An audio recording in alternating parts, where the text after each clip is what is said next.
चलिए स्टार्ट करते हैं, सेशन इंपॉर्टेंट है। जी हाँ, रिपोर्टिंग पे बात करेंगे, गवर्नेंस के अंदर रिपोर्टिंग। जी हाँ, चैप्टर इंपॉर्टेंट है। क्यों कह रहा हूं इंपॉर्टेंट? क्योंकि हर बार कहता हूं इसलिए। हाँ, अरे भाई सीएस बनने के बाद में आपका एक one of the most important role रहेगा वो कंपनी के अंदर, क्या रहेगा? रिपोर्टिंग जो रहेगा बड़ा इंपॉर्टेंट रोल रहेगा, क्योंकि रिपोर्टिंग में ना, you know what, you have to guide your board of directors की सर कौन कौन सी रिपोर्टिंग्स कब कब करनी है, कैसे करनी है, सेबी एलओडीआर ने क्या प्रिस्क्राइब किया, किन डिस्क्लोजर्स के बारे में बताया हुआ है, और सर कंपनी से क्या कहता है। सर आपकी जब बोर्ड रिपोर्ट प्रिपेयर हो रहा है तो वो भी एक रिपोर्टिंग ही तो है, वो भी बताना है क्या क्या aspects, financial and non financial aspects cover करनी है, कब तक बतानी, बहुत सारी बातें सीखेंगे और मजे की बात है कि सब में मजा आने वाला है। अब अगर बात करें एग्जाम की पर्सपेक्टिव से, क्या एग्जाम के पर्सपेक्टिव से, तो याद रखिएगा क्या कह रहे हैं एग्जाम पर्सपेक्टिव से ये क्यों इंपॉर्टेंट है, क्योंकि यहां से ना on an average 7 to 10 marks तक कह सकते हैं कि क्वेश्चन डेवलप होता है। ठीक है, सो एग्जाम में तो आएगा एग्जाम हो जाने के बाद में थ्रू आउट योर करियर ना ये बहुत इंपॉर्टेंट रोल प्ले करेगा। ठीक है, आज यहीं बैठोगे, बैठो, अच्छी बात है, चलो ध्यान सुनना। ठीक है, सो रिपोर्टिंग में हम बात करने वाले हैं, कई सारी एस्पेक्ट्स डिस्कस करूंगा। पहले यहाँ पे याद रखिएगा कुछ बेसिक्स बात करेंगे, क्योंकि बेसिक्स स्ट्रांग होना बहुत जरूरी है। और मैं यह मानता हूं कि अगर कोई स्टूडेंट ये सोच रहा है कि नहीं ये बेसिक्स तो मुझे बहुत अच्छे से आते हैं, तो याद रखिए यहाँ तो बैठना पड़ेगा, यहाँ तो मजबूरी है नहीं, है ना। ऑनलाइन अगर देख रहा है और उसको लगता है ये मेरे बेसिक्स आते हैं मुझे, तो बेटा बिल्कुल ही मत देखो, क्योंकि बेसिक्स अगर अच्छे से नहीं आते हैं तो दिक्कत आएगा। सो हमें ध्यान से समझना है इस चैप्टर को, और मैं फिर बीच में बताऊंगा कि इसके अंदर एक one of the most important question है इस चैप्टर से, one of the most important question, पता नहीं क्यों आईसीएस उसको दिवाना है। हाँ, कॉर्पोरेट में उसकी बहुत ज्यादा अहमियत है, वो मैं बताऊंगा, लेकिन आईसीएस पता नहीं उसके अलावा जल्दी से कुछ और पूछता ही नहीं है। बट हम यहाँ डिस्कस करेंगे अच्छे से सारी एस्पेक्ट्स को। लेट्स स्टार्ट विद, अब देखो रिपोर्टिंग की बात कर रहा हूं। मॉड्यूल अपना ओपन कर लीजिएगा, ऑनलाइन स्टूडेंट्स अपना मॉड्यूल ओपन कर लीजिएगा, मॉड्यूल साथ बैठेगा। अगर आप मुझे अच्छे से देख रहे हैं, सुन रहे हैं, तो अपना मॉड्यूल ओपन कीजिएगा, ताकि हम लोग ऐसा पढ़ें, आपको भी ऐसा फील है जैसे ये लोगों को आ रहा है। ठीक है, सो आप लोगों को वही फील आएगा। आप अपना मॉड्यूल ओपन कीजिएगा। आई होप अपने रूम में बैठ चुके होंगे, आपका जो भी सिस्टम है, आप जहां पे भी इसे देख रहे हैं, जिस भी डिवाइस पे देख रहे हैं, आई होप उसे आपने रख लिया होगा, पीसफुली आप बैठ चुके हैं और अच्छे से आप पढ़ने के लिए तैयार हो चुके हैं। सो बहुत ध्यान से, ऑफकोर्स बहुत ध्यान से सीखिएगा। आइए, क्योंकि याद देखिए मैं अपना इसमें एक्सपीरियंस भी शेयर करूंगा, तो होप सो मैं आपको बहुत सारी प्रैक्टिकल चीजें भी बताऊंगा। ठीक है, चलिए, reporting means to provide information. देखो आपको सिखा रहा हूं, अच्छे से याद रखना, इंफॉर्मेशन वर्ड को हाईलाइट कीजिएगा। सेंटेंस कैसे फ्रेम हो जाएगा पता भी नहीं चलेगा, टॉपिक भी आ जाएगा। तो रिपोर्टिंग क्या कर रहा है? प्रोवाइड इंफॉर्मेशन, किसको देना है? स्टेक होल्डर्स को। कैसे? As per the requirement of law. क्या कह रहे हैं? रिपोर्टिंग क्या है? बेसिकली इंफॉर्मेशन है जो भी आपकी कंपनी ने एक्टिविटीज करी हैं। अगर ऐसा कहें सिंपल वर्ड में, पास्ट में जो एक्टिविटी करी है, जो पास्ट में जो कंपनी ने एक्टिविटी करी है, कौन सा? Recent past. Alright, exceptional cases में हो सकता है लॉन्गर पीरियड भी हो सकता है, बट क्या कह रहे हैं? रिसेंट पास्ट में जो बिजनेस एक्टिविटीज हुई हैं उसकी इंफॉर्मेशन, वो डेटा किसको देना है? स्टेक होल्डर्स को। क्यों देना है? क्योंकि लॉ की रिक्वायरमेंट है, उसको तो देना ही है। तो क्या कह रहे हैं? क्या है? प्रोवाइड इंफॉर्मेशन, बोलो ना, provide information to stakeholder as per the requirement of law. Reporting is not new concept. The companies are reporting through their annual report. अब एनुअल रिपोर्ट आप जानते हो ना, डिटेल्ड इंफॉर्मेशन देता है अबाउट द कंपनी। क्या कर रहा है? Annual report.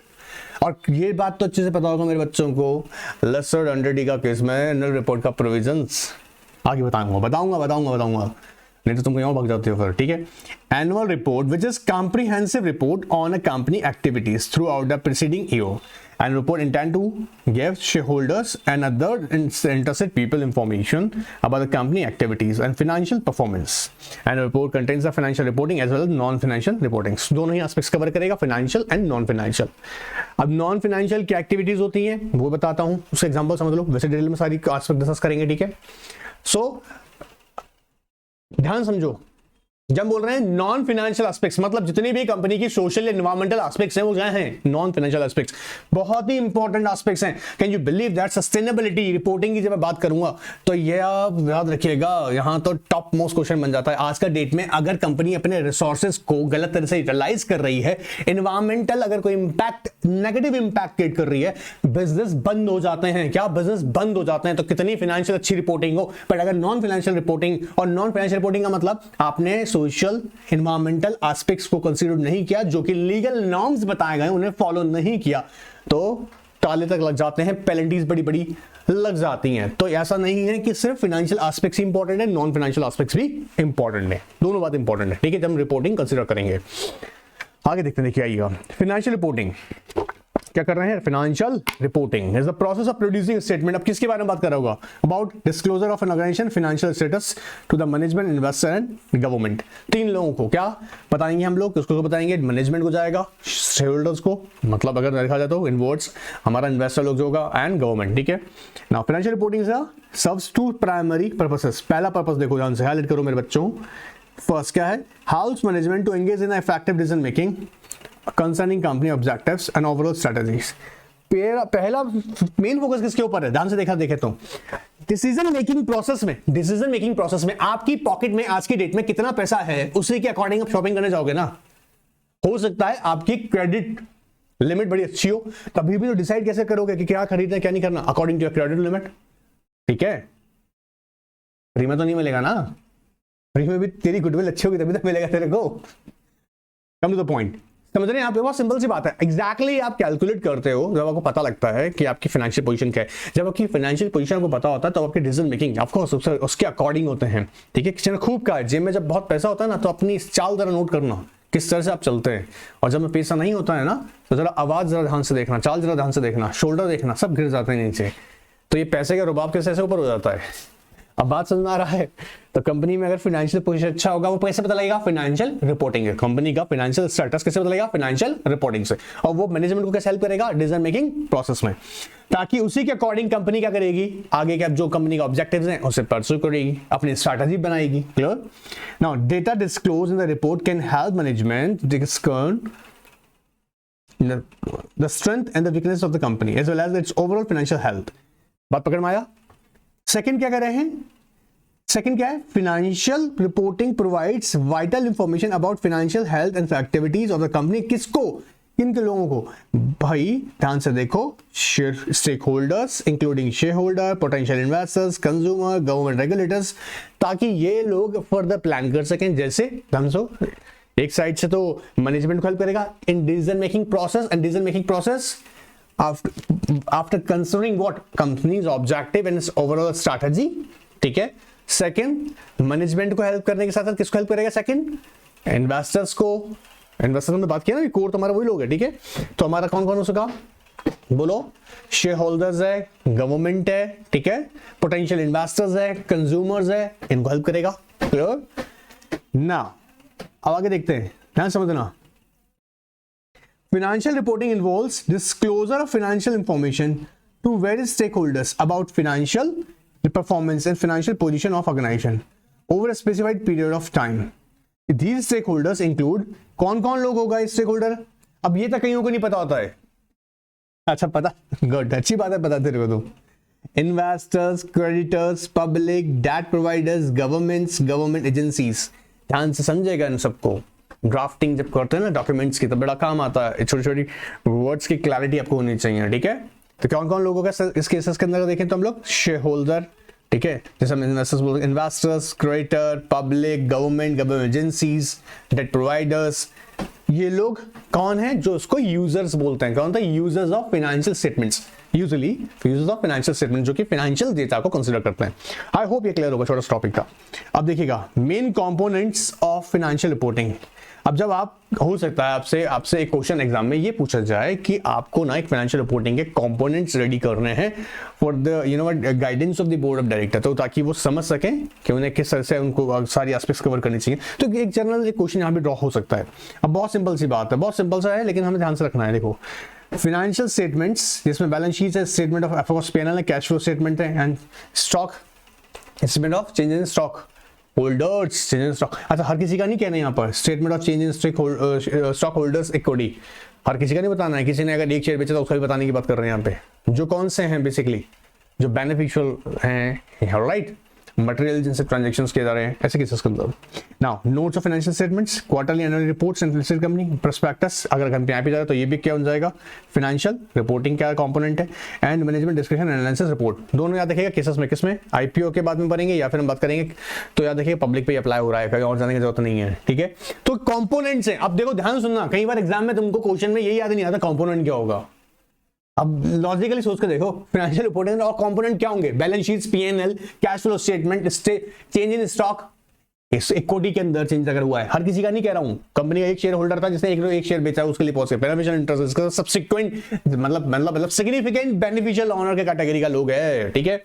ऑलराइट, और कौन क्या क्या होगा? क्वार्टरली रिपोर्ट्स आएंगी हमारी, ठीक है। नोट्स ऑन फाइनेंशियल स्टेटमेंट्स आ गया, एनुअल रिपोर्ट्स हैं, ठीक है।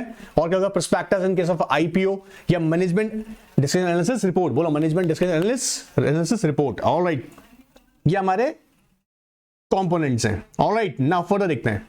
Institute of chartered accountant of India क्या कह रहा है जी? Accounting standards and guidance notes which are applicable for the which are applied for the purpose of financial reporting, ensure uniformity across the various efforts for diversified industries which when they prepare the year। क्यों एक uniform accounting standards होने चाहिए ताकि diversification से बचें। क्या हो रहा है? अब इजी टू अंडरस्टैंड होगा ना यूजर्स के लिए, यूजर्स स्टेक होल्डर्स हैं जो जनरली जो इन रिपोर्टिंग्स इंफॉर्मेशन को यूज करते हैं अपने आगे पर्पसेस को कैरी करने के लिए, उनके लिए इजी होगा समझना। तो कह रहा है यूनिफॉर्मिटी होनी चाहिए, और वो यूनिफॉर्मिटी कौन लेकर किसने प्रिस्क्राइब किया स्टैंडर्ड्स? याद रखिएगा आईसीएन रिकमेंड करता है, basically of course approves and recommend करता है, ठीक है। Now let's understand the objectives of financial reporting. अब हम समझते हैं कि क्या है, और बहुत सिंपल से क्वेश्चंस हैं, फिर बोल रहा हूं मैं, अगर आप समझ लेंगे तो आपके लिए बहुत ईजी रहेगा। मैं जानता हूं बेटा, तभी कह रहे हैं आपको। ऑलराइट, इसीलिए बेसिक्स पहले समझना, एक बार रिवाइज करवा रहे हैं फटाफट से ना, ताकि आपको एक बार आ जाए, ताकि हम मेन इंपॉर्टेंट टॉपिक पे जब जाएं तो क्लैरिटी रहे। ऑलराइट, चलिए आइए देखिएगा। तब following points will be summed up in the objectives and purpose of financial reporting. Let's understand क्या करेगा? Provide information to management. Alright, किस लिए देगा? ताकि कंपनी क्या कर सके? Planning, analysis, benchmarking and decision making. किसको हेल्प करता है फाइनेंशियल रिपोर्टिंग? किसको हेल्प करता है? बोलो मेरे साथ में। मैनेजमेंट को करेगा, स्टेक होल्डर्स को करेगा, जनरली है ना, तो मैनेजमेंट को करेगा। मैनेजमेंट को किस लिए करेगा? प्लानिंग करने के लिए, एनालिसिस करने के लिए, कंपैरिजन, ठीक है, परफॉर्मेंस कंपैरिजन करते हैं ना, परफॉर्मेंस इवैल्यूएट करने के लिए कंपैरिजन करके देखेगा। डिसीजन मेकिंग प्रोसेस में हेल्प करेगा। बेंचमार्किंग का मतलब अगर इस साल मान लीजिएगा, ज्यूम कीजिएगा कंपनी को 50 करोड़ का प्रॉफिट हुआ है, तो अगर हमने अब डिसाइड कर लिया क्या 100 करोड़ के प्रॉफिट पे जाएंगे। ऑलराइट, बेंचमार्क डिसाइड कर दिया, क्लियर? तो आगे चलें। Alright, provide information to investors, promoter, debt provider, creditor, ताकि ये लोग क्या कहते हैं, which use to enable them to rational and prudent decision regarding the investments and credits. अब एक बात सोच के देखो, आपने किसी बैंक को अप्रोच किया, एज्यूम कर लेते हैं हम डेटा के लिए एक बार के लिए, आपने एचडीएफसी बैंक के पास पहुंचे, आपकी कंपनी एचडीएफसी बैंक कह रही है कि क्या चाहिए आपको? सर एक्चुअली पैसा चाहिए था in the form of loan. बोला ठीक है, दे देंगे। अपने फाइनेंशियल्स दिखाओ, फाइनेंशियल स्टेटमेंट्स दिखाओ। वो फाइनेंशियल स्टेटमेंट्स आपके क्यों मांग रहा है? ताकि ये इंश्योर कर सके कि भैया आपको अगर पैसा दिया जा रहा है क्रेडिट पे, तो आपकी कंपनी की फाइनेंशियल पोजीशन है कैसी, कितनी फिक्स एसेट्स हैं, कितनी लिक्विड एसेट्स हैं, कितनी लायबिलिटीज हैं, कितनी करंट लायबिलिटीज हैं, ये सारी एस्पेक्ट्स को कंसीडर करने के बाद में, तो ऑफ कोर्स आप अगर एक इन्वेस्टर के पर्सपेक्टिव से उसको देखो, अगर आज के डेट में अगर आपने सिक्योरिटीज में पैसा इन्वेस्ट किया हुआ है, हाँ, या करने जा रहे हैं, कभी करेंगे, या कोई भी जो करता हो आपका कोई भी नॉन रिलेटिव है, आप उनसे पूछना, अगर वो एक साउंड डिसीजन मेकर हैं तो वो जरूर पक्की बात है वो फाइनेंशियल ऑब्जर्व करते होंगे। वो बात अलग है, वो नहीं कर रहे हो तो बात अलग है। वो तो मैं पता है ना लोकल मार्केट में क्या है, शेयर ऊपर गया खरीद लो, वो ऊपर नीचे गया बेच दो, तो ऐसा बहुत सारा इन्वेस्टर है। बट अगर जो प्रॉपरली अगर कोई अच्छी इन्वेस्टमेंट कर रहा है तो अच्छे से एनालिसिस करेगा फाइनेंशियल्स को, उसके बाद इन्वेस्टमेंट करेगा। नहीं बेटा वो नहीं सिखाता मैं यहाँ पे, वो कोर्स अभी स्टार्ट नहीं किया ट्रेडिंग कैसे करें। आइए पॉइंट पे आइए बेटा। Provide information to shareholders, public at large in case of listed companies about the various aspects of the organization. Public at large, sir public को क्या लेना देना? अरे भैया पब्लिक को क्या लेना देना? कंपनी की पता लगा, पॉलिसी से पता लग रहा है, कंपनी का कंट्री का एनवायरनमेंट का बैंड बजा रखा आपने, मॉरल एंड एथिकल जो वैल्यूज हैं उन्हें आप भूल चुकी है आपकी कंपनी, तो ऐसा थोड़ा करने देंगे जी।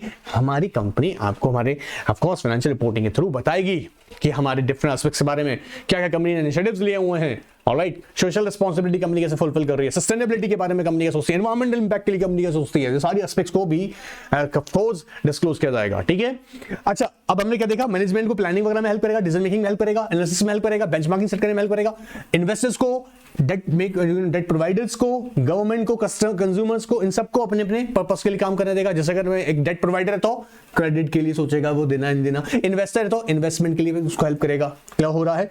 अगर इसी को हम दूसरे पर्सपेक्टिव से देखें, शेयर होल्डर्स के, देखो share holder public at large, तो इनके लिए क्या होगा? कंपनी की एक्चुअल डिफरेंट एस्पेक्ट्स को समझने में हेल्प करेगा। जैसे मैंने कहा सोशल एस्पेक्ट्स हैं, एनवायरमेंटल एस्पेक्ट्स हैं और बहुत सारे एस्पेक्ट्स हैं।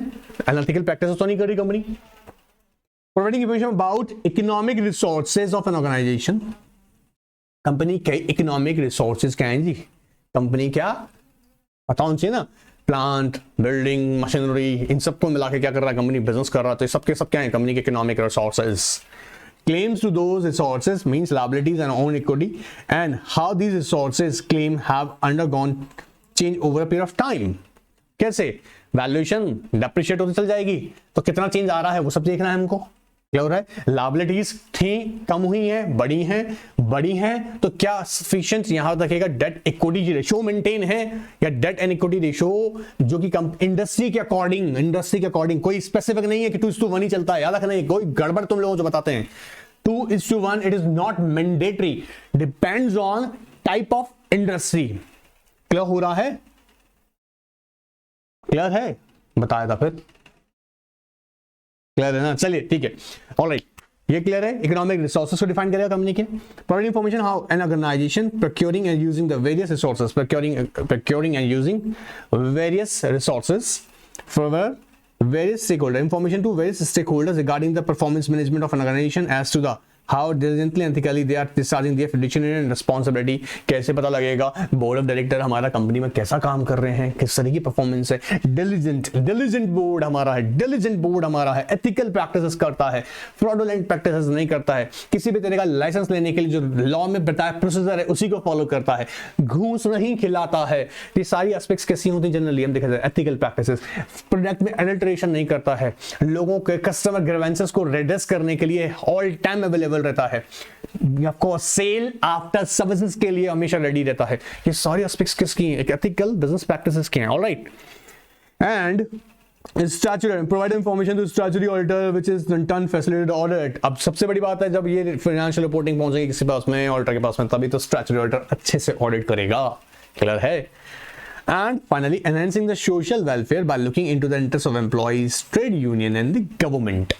आपकी जेब में पैसा आता है तो आप अच्छे काम करेंगे, अपने एम्प्लॉइज को बेनिफिट्स अच्छे देंगे, ट्रेड यूनियन के लिए पर्सपेक्टिव सोचेंगे, गवर्नमेंट को टैक्स टाइमली टैक्सेस पे करेंगे, हायर टैक्सेस पे करेंगे। ऑल ओवर ये कहीं ना कहीं सोशल वेलफेयर का काम करेगा। हायर अगर टैक्सेस गवर्नमेंट के पास पहुंचेंगे, अच्छा टैक्स पहुंचेगा तो गवर्नमेंट क्या करेगा? उसका ऑफ कोर्स कंट्री के इंफ्रा के लिए यूज करेगा, कंपनी में इकोनॉमिकली सोशली जैसे इंप्रूवमेंट्स कर सकते हैं जो कंपनी, अगर देखा जाए गवर्नमेंट का मेन रोल है, कॉन्स्टिट्यूशन ने बताता है क्या गवर्नमेंट का मेन रोल है, क्या directive principle of state policy के अंदर क्या कि सोशल इकोनॉमिकली कंट्री को मजबूत बनाना है। वो कैसे होगा?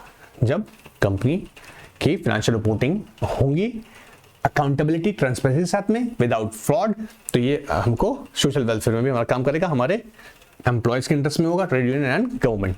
अब मेरे बच्चों ध्यान से सुनो, छोटा सा पॉइंट है, जितने छोटे छोटे पढ़े हैं। मैनेजमेंट के देखो कीवर्ड्स पे एक बार हाईलाइट करो, मैनेजमेंट के पर्सपेक्टिव से हाईलाइट करना वर्ड देखो तो आपको समझ में आएगा। मैनेजमेंट हाईलाइट करना, सेकंड में इन्वेस्टर्स, स्टेक होल्डर्स कर सकते हो, थर्ड में करो शेयर होल्डर्स एंड पब्लिक, फिर अपने आप से स्टेटमेंट बन जाएंगे। इकोनॉमिक रिसोर्सेज पे हाईलाइट कीजिएगा, ऑर्गेनाइजेशन प्रोक्योरिंग हाईलाइट कीजिएगा, procuring and using various resources को हाईलाइट करो, निकल लिया तो अच्छी बात है।